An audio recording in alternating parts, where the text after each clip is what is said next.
မျိုးသမီးတဦးဟာဝတ်ဆင်ထားတဲ့အဝတ်အစားတွေကိုအမြန်ချုပ်လိုက်ပြီးပိုက်လိုင်းတွေပေါက်နေတဲ့စိမ့်ဆူဆူလူလျှောက်လမ်းမှာရေချိုးနေခဲ့ပါတယ်။ရဲအထူးတပ်ဖွဲ့ရောက်ရှိလာချိန်မှာတော့သူမဟာတာဝန်ကျအရာရှိတွေကိုလှည့်စားဖို့အတွက်တပတ်တစ်ထည်တည်းကိုခြုံပြီးထွက်လာခဲ့ပါတယ်။ကြောက်ရွံ့နေတယ်လို့ဟန်ဆောင်ပြီးအရာရှိတဦးကိုမိတွေ့ရင်ရဲကားပေါ်သို့ဘေးကင်းစွာလိုက်ပါသွားခဲ့ပါတယ်။ဒါပေမဲ့သူမရဲ့တစ်ဖက်အောက်မှာတော့ကြောက်တံပဒများတွေနဲ့စီချေထားတဲ့အဖိုးတန်ဆွဲကြိုးကြီးတစ်ကွင်းပါလာခဲ့ပါတယ်။သူမဟာသူမရဲ့အလှအပကို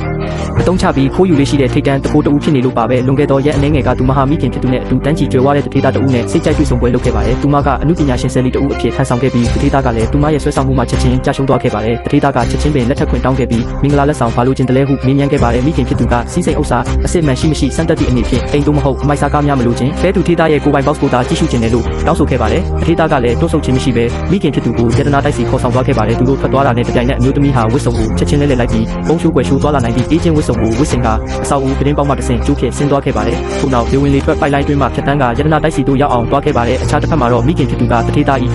အာယုံကိုတွဲရန်အတွက်ယတနာတိုက်ထဲမှထွက်လာစဉ်အင်ဖရာရဲ့စဉ်းစားပေါ်တွင်ဝါလက်စာပီကေကိုကတ်ထားခဲ့ပြီးအချက်ပေးစနစ်မမီအောင်တားဆီးခဲ့ပါတယ်။အမျိုးသမီးဟာပိုက်လိုင်းမှတစ်ဆင့်ယတနာတိုက်တွင်းသို့ဝင်ရောက်ကဒေါ်လာတန်ပေါင်းများစွာတန်ကြေးရှိသည့်ပိုးတန်ရှေးဟောင်းပစ္စည်းများကိုခိုးယူပြီးအတူများနှင့်အစားထိုးခဲ့ပါတယ်။အလုပ်ပြီးသွားတော့အခါသူမဟာဝင်လာပြီးလမ်းကြောင်းအတိုင်းပြန်ထွက်သွားခဲ့ပါတယ်။တထေးသားနှင့်မိခင်ဖြစ်သူပြန်လာချိန်တွင်သူမဟာဘိုက်အောင်တလို့ထန်ဆောင်ကလဲကျနေခဲ့တာကြောင့်တထေးသားက